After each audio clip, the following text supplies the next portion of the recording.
Welcome to Great Talk and Entertainment. I'm your host, KJ, and this is the podcast where we review movies and TV shows, including all your favorite superheroes from Marvel Comics and DC Comics and much more. Please subscribe to my YouTube channel, Great Talk and Entertainment Official. Please subscribe, smash some thumb buttons, leave a comment and tell me what you guys think about all these Marvel shows and DC shows and movies. Let's go, baby! Now, as we continue on for the Marvel Moon Knight show on Disney Plus, this is an episode 3 review, and of course, it's a spoiler. So, if you've not seen this show, go ahead, pause this, hit the thumbs button, go watch all the Marvel TV shows on Disney Plus, come back, and then listen to this podcast, baby. So, you've been warned. Here we go.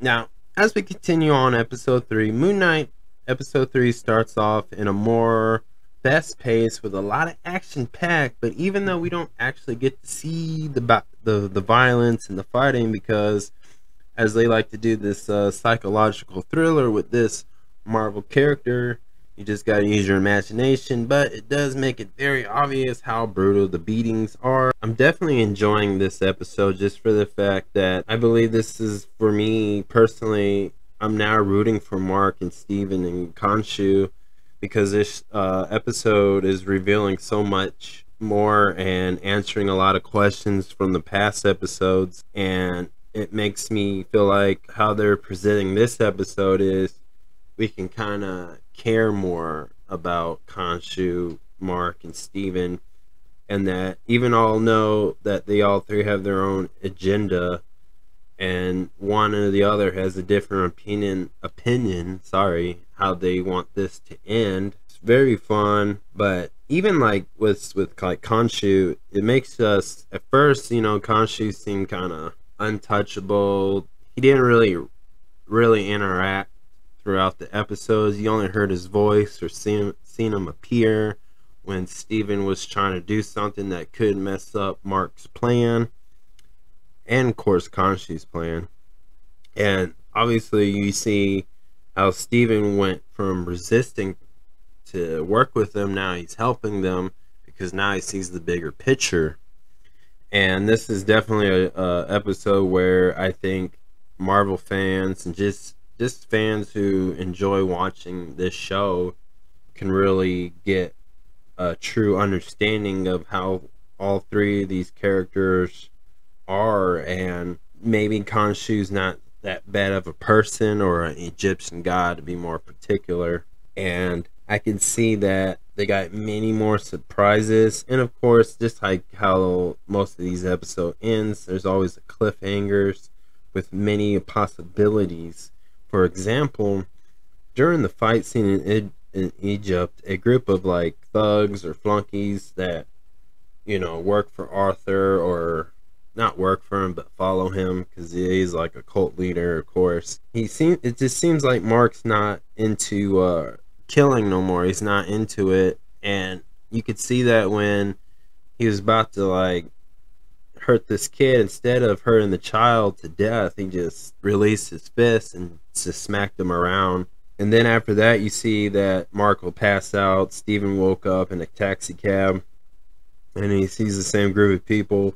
Steven went on and chased them himself to see what was going on, what the heck, because every time you notice in the last 2 episodes, you notice when Mark passes out and Steven takes over the body, Steven has no memory or can't remember what happened in between him passing out. So he's like a lost, he has no idea what's going on, and he's trying to figure out. But then you see Steven pass out, and then Mark wakes up, and now everybody's dead, including the young kid. I said child, but it's really like a young kid. And Mark's like, Steven, what'd you do? And Steven's like, nah, it wasn't me. So there's a possibility there's a third person / avatar, and I could believe that is Jake, who is more savage. And if you read the Moon Knight comic books, Jake's the more psychotic, he's the more brutal, like he's like the Punisher in a way, if you want to go by that. And you can see that Jake's putting in the work, and so far Jake hasn't actually spoken. So why is he being hided? Why is he being very secretive? And does Konshu know this? Which I want to say yes, I believe he does, but why would Konshu not say anything? Why does Mark not know? And why does Steven not know? This is not adding up. So Jake's, obviously laying low key through this scene and episode and show so far. So it'll be very interesting when they'll show Jake, or not show him, but just appear and start talking. And it'd be kind of cool if, when Steven talks, he has the London accent. When Mark talks, he has an American accent. That'd be cool if Jake had a different type of accent or language, which I think could be really cool. And it would definitely help people to identify who's who in each scene or each episode, of course. So definitely hoping that. And I've been thinking like, oh, maybe they won't really show Jake until maybe a Marvel movie, because maybe they have a bigger idea of what they want to do with Moon Knight, and maybe for like certain things it's got to be a certain person. So I think Jake has a big part in the MCU in the next phase and continuous in any Marvel film or TV show. So I'm down for that. Once we go to the Egyptian gods. Now, Konshu, called them all out and had a meeting. And he's trying to plead his case that, hey, Arthur he's up to no good. He's trying to free Amat.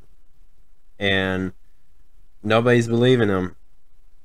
Konshu has Mark and Steve plead their case, but they don't care, because we find out later in this episode that they seem like they're aligning with Arthur and they want to free Amat out, and she is like, an alligator slash a lion, anything that just very predator, that eats meat basically. And obviously in episode 1 they explain that she's the one who says, hey, life or death for you. But why do I think this? I think just because of, if you've seen the Marvel Internals, we learned that the Celestials aren't really there. They're not really watching. Well, they are, but they're not really caring. Basically, is what I should say. They're not caring no more. They used to care, but now they don't. And we learned that they're the ones who created the deviants. And I believe that these Egyptian gods are I think the Celestials made the Egyptian gods, including Konshu, in a way. And I think there's a bigger picture to this. So I definitely want to see that. And since they're Egyptian gods and they're considered the old gods, this is definitely has a lot of Thor reference. So that's why I was saying earlier about Jake. Maybe Jake has a bigger part, and maybe in a Thor Love and Thunder movie or the Doctor Strange Multiverse of Madness. So it'd be very interesting to see what this goes. But this definitely has a lot of Thor and Marvel Internals connections throughout this episode. And that was just one little example of an Easter egg of just them all being there. And it looks like they're finding their own way, and now they want to take over this world in a different way than the Celestials would have. So definitely can't wait to see that, and I think they're going to be a big part of the MCU continuing on, of course. So let's talk about Konshu. After changing, we learned that Konshu can change space. Like, he can't change the time. He can't fast forward back and forth on Earth or any other planet. But when it comes to outer space, he can change the time and day and hour up there, and he can go back in the past. And it's kind of like it's like if he can make a flower grow, or he can bring a flower back down to a seed, kind of like that. But he can do this with the whole entire galaxy. Now that has me thinking about, did that change Thor's age or the Guardian of the Galaxy's age? Did it mess up Nick Fury? Because they're all in outer space in the galaxy, far away in the galaxy. And Konshu just changed it back in time where the stars and planets did once line up, and that's how he got that meeting. And I think that's really cool.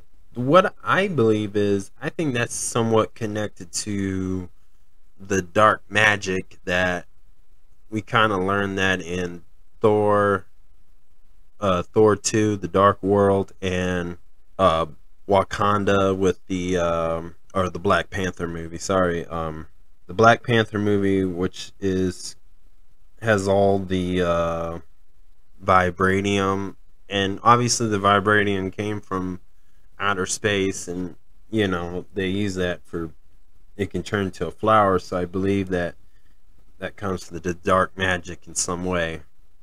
So this definitely is another prime example. This could be connected to Doctor Strange Multiverse of Madness, and this is that's really cool. This is something like Wanda could do, but it seems like Konshu can do this. So it just makes me think, like, this is another thing that just showed me that Wanda is very powerful, because Wanda can do that. Because if you remember in WandaVision, she took a whole small town and changed it and made it go back in time, and they used like old sitcom eras, from the black and white to the color to the, we went from the Brady Bunch to like the Malcolm in the Middle reference in that show. And that's just her just changing it. So maybe Khonshu and the Egyptian gods are the origin and the actual resource of where all this dark magic is somewhat connected to. And that, I think that's very cool. What I think is going to happen is, I think, like I said, I think Moon Knight definitely is going to be all over the MCU of this phase and other phases, of course. And this just one scene just explained, like, man, you're gonna see a lot. You're gonna see a big battle with the Egyptian gods, and even the TVA couldn't stop them. So it's very interesting, because if you remember the Loki show, when Loki tampered with time, he got arrested. When Khonshu messed with time, he didn't get arrested by the TVA, and they're back. Kang the Conqueror put everything back after Lady Loki, killed the first Kang the Conqueror. Now the new Kang Conqueror is back and remade the TVA. So it's very interesting that they didn't just show up and try to arrest Khonshu, or even Mark/Steven. So that's very interesting. So it just seems like it's like a very dictatorship of who can and who can't really use it. Even Wanda's using the dark magic spell book, and Doctor Strange too, as well. He's using it as well, and that's what they show in the Multiverse of Madness trailer. So this dark magic is being very used now more. Let's talk about Layla. So it looks like we're going to see a female version of the Moon Knight. And I say, yes, please. Bring us more female action heroes to the MCU, because I think that would just be awesome. Now, why do I think that?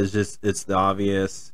But Khonshu, now I see why Khonshu is picking Layla to be his next avatar. Because she had no problem pulling the trigger. She had no problem stabbing a person. She was willing to take another person's life just to complete the mission. And she shows a lot of anger, a lot of aggressive. And I think that's what Khonshu feeds upon, is people who have that anger and urge, to, better to kill than be killed type mode.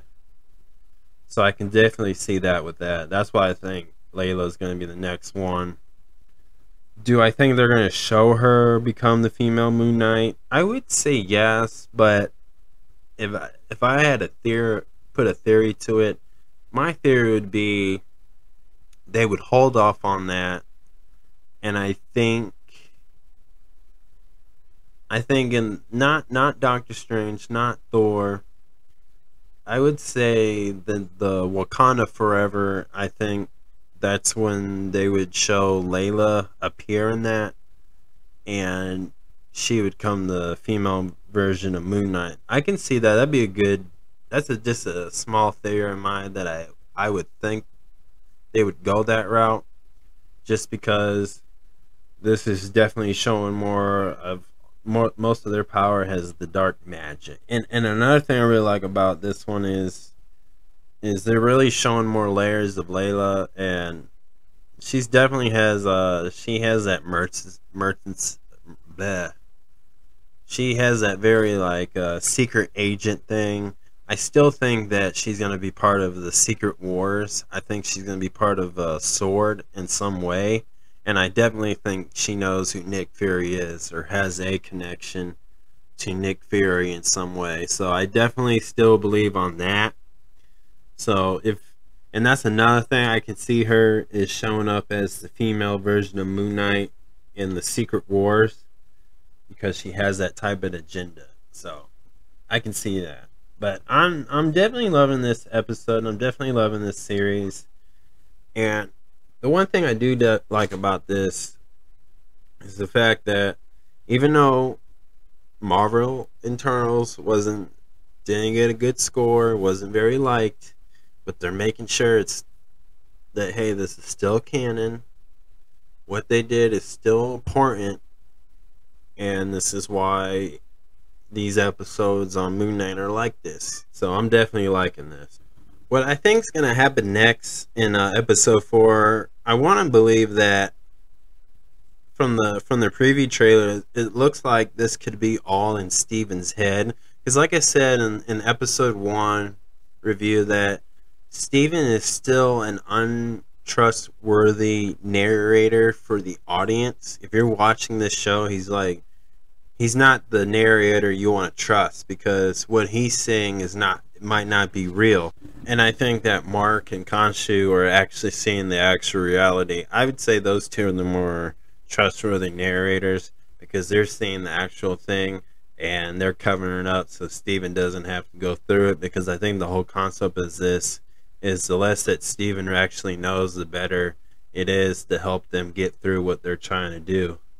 Especially just stop Arthur for the obvious reason. So I still think that at some point they're gonna reveal that Arthur is like in some type of like mental ward, locked up or something, talking to a therapist type thing. I still think they're gonna go down that route with this. So that's what I think. So let me know what you guys think in the comments. Please subscribe to my YouTube channel, Great Talk and Entertainment Official. Please subscribe, smash the thumbs up button, leave your comment, tell me what you think, and thank you for listening to my review. And I'm definitely giving this an 8. So peace out.